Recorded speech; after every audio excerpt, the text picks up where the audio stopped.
Andriamanitra tompoka misaotra an'Andriamanitra isika ny amin'ity andro ity indray hiaraka hideran'Andriamanitra isika hiaraka amin'ny voninahitra azy satria izy ilay mpanjaka ny mpanjaka, izy ilay tompony tompo ivavaka sy ilay tompo. Andriamanitra eto anatrehanao izay miankohaka ary manome voninahitra. Ianao no mpanjaka anay, ianao no mpanjaka ny mpanjaka. Manaiky izay fa ianao ny tompony tompo, ianao ny mpanjaka ny mpanjaka. Miaiky an'izany izay Andriamanitra, avy androany izay dia hanambara an'izany. Dia mifidy rano ataonay androany dia raiso anao voninahitry ny anao. Ny tompo mpanjaka mahery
vokatra ny fonay. Ianao no misandratra eto amin'ity toerana ity ary anio dia mananatra amin'ny tananay ho anao izay tsy mba manana hafa ankoatranao izay fa ianao no Andriamanitra. Asandratro ny tanako ho anao Jesosy, mpanjakako ianao ilay mpanjakany foko. Tsy mba manana vahoaka, tsy manana vahoaka, tompoko afa-tsy ianao, ianao miriny foko.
raiso midera fa mendrika anao zany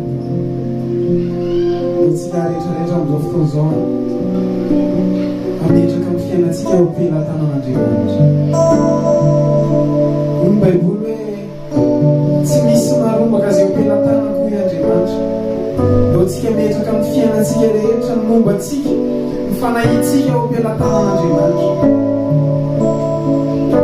Ny ten'Andriamanitra hoe apetra ho amiko ny fanahina rehetra.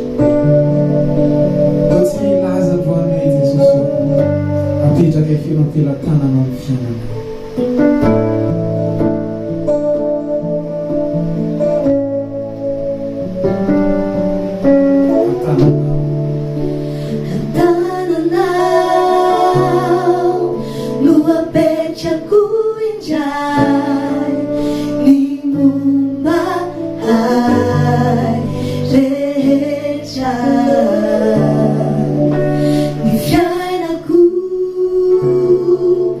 Eu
ianao niamponiranay ianao niantonirako sy favelomako teo anao iray mandraiky izay niantonivelomako sy niantonirako teo anao raha tena zany tokoa dia hiantso mafy ianao hoe niantonirako sy favelomako teo anao iray mandray izay niantonivelomako sy niantonirako teo anao tontolo ilaza ianao niantonivelomako sy niantonirako teo anao tontolo ianao Jesosy niantony fiainanay ary ianao niantony havelomanay tsy misy antony fiainanay raha tsy eo ianao mialohan'ny amaranana dia manonona ny fiadanan'ny tompo izay ho antsika tsirairay avy ao antsika izay mpanaraka ka andao ataontsika izay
manonona ny fiadanan'ny tompo izay ho antsika rehetrarehetra veloma tompoko